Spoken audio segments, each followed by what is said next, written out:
क्या आपने कभी सोचा है कि जीवन की कठिनाइयां क्यों आती हैं? क्या आपने कभी महसूस किया है कि जब सब कुछ खिलाफ हो जाता है तो आगे बढ़ने की उम्मीद कहां से लाए?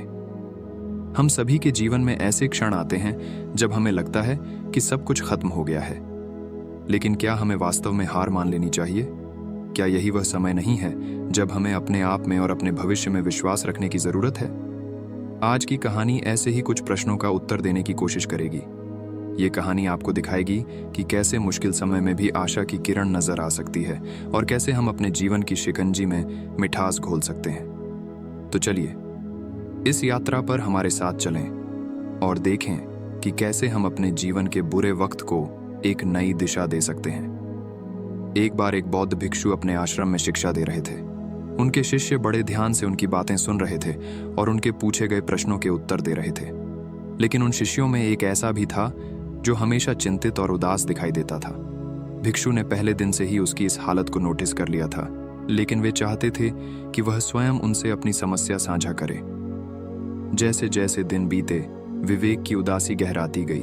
उसकी चुप्पी और उदासीनता में एक गहरा रहस्य छुपा था, जिसे वह अपने दिल में छुपाए बैठा था। गुरु भिक्षु ने विवेक की इस स्थिति को ध्यान से देखा और एक दिन उसे अपने पास बुलाया। उन्होंने विवेक से पूछा, विवेक, मैंने देखा है कि तुम पिछले कुछ दिनों से बहुत चिंतित और उदास रहते हो। तुम्हारे मन में क्या चल रहा है? क्या तुम मुझसे अपनी परेशानी साझा करना चाहोगे? विवेक ने धीरे से सिर उठाया और गुरु की आंखों में देखते हुए कहा, गुरुजी, मेरे अतीत में कुछ घटनाएं हुई हैं जो मुझे गहराई से परेशान करती हैं।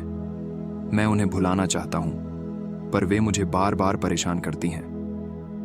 गुरु भिक्षु ने एक गहरी सांस ली और उत्तर दिया, सच है विवेक, लेकिन जीवन में चुनौतियां और कठिनाइयां हमें मजबूत बनाती हैं। जिस तरह एक कठोर पत्थर पर लगातार पानी की धारा गिरने से पत्थर भी अंततः नरम पड़ जाता है, उसी तरह हमारी आत्मा भी जीवन की चुनौतियों के संपर्क में आकर और अधिक समझदार और कोमल बनती है।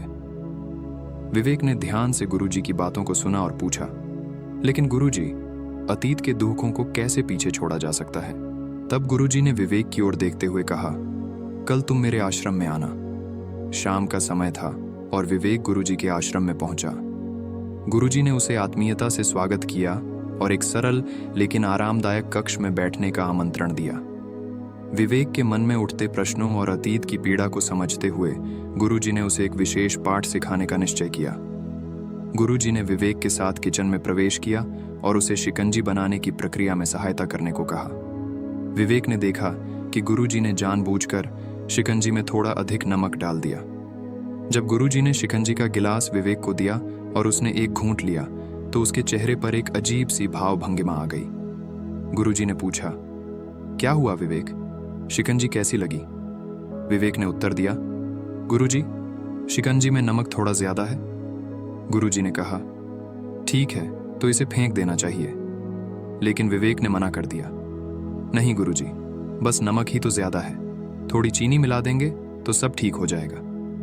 गुरुजी ने इस पर गंभीरता से कहा, विवेक, यही जीवन का सबक है। जीवन में भी कभी कभी नमक अधिक हो जाता है, यानी कठिनाइयां और दुख के क्षण आ जाते हैं, लेकिन हमें उसे फेंकने की जरूरत नहीं है। हमें बस अपने जीवन में चीनी मिलानी होती है, यानी सकारात्मकता और खुशियां। विवेक ने गुरुजी की बातों को ध्यान से सुना और अंतर्मन में महसूस किया कि जीवन के हर पहलू में संतुलन आवश्यक है। उसे समझ आया कि अतीत के दुखों को जीवन से अलग नहीं किया जा सकता, लेकिन उन्हें स्वीकार करके और सकारात्मक दृष्टिकोण अपनाकर वह अपने जीवन में नई मिठास घोल सकता है। इस घटना ने विवेक के जीवन में एक नई दिशा की ओर इशारा किया। उसने गुरुजी के मार्गदर्शन में ध्यान और आत्मसंवाद के माध्यम से अपने आप को खोजने का संकल्प लिया। उसने महसूस किया कि जीवन में सुख दुख आते रहेंगे, लेकिन उन्हें सही दृष्टिकोण और समझदारी से संभालना ही वास्तविक साधना है।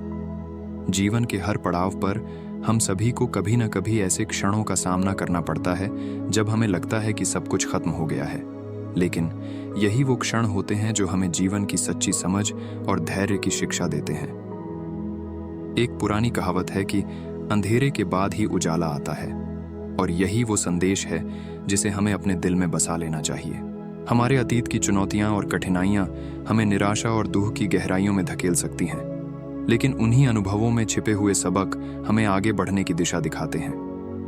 जैसे एक बीज को मिट्टी में दबाने पर ही वह अंकुरित होकर एक वृक्ष बनता है, उसी प्रकार हमें भी अपने अनुभवों की मिट्टी में खुद को दबाकर अधिक मजबूत और समझदार बनना पड़ता है। याद रखें, हर बुरे वक्त के बाद एक अच्छा समय आता है। हमारा धैर्य और दृढ़ संकल्प ही हमें जीवन के कठिन दौर से निकालकर सफलता के उजाले में ले जा सकता है। इसलिए अपने सपनों और लक्ष्यों की ओर बढ़ते रहें, भले ही रास्ता कितना भी कठिन क्यों ना हो। जीवन में मिठास भरने के लिए अपने अनुभवों की नमकीनी को स्वीकार करें और उनसे सीखें। आइए हम सभी मिलकर एक ऐसे भविष्य की ओर कदम बढ़ाएं जो न केवल हमें खुशियां प्रदान करे, बल्कि हमें और भी अधिक समृद्ध और ज्ञानी बनाए। दोस्तों, आज की यह कहानी यहीं समाप्त होती है। हमें आशा है कि आपको यह कहानी पसंद आई होगी और इससे आपको जीवन के उन क्षणों में सकारात्मकता और धैर्य बनाए रखने की प्रेरणा मिली होगी जब सब कुछ खोया हुआ प्रतीत होता है। याद रखें, बुरा वक्त हमेशा एक सबक लेकर आता है और वह हमेशा गुजर जाता है। अपने जीवन में उजाला लाने के लिए हमें अपने अतीत के अनुभवों से सीखना चाहिए और आगे बढ़ते रहना चाहिए। अगर आपको यह कहानी अच्छी लगी हो तो कृपया इसे शेयर करें, लाइक करें और हमारे चैनल को सब्सक्राइब करना न भूलें, ताकि आप ऐसी ही और भी प्रेरणादायक कहानियों को सुन सकें। आपका समर्थन हमें ऐसी ही और अधिक कहानियां लाने के लिए प्रेरित करता है।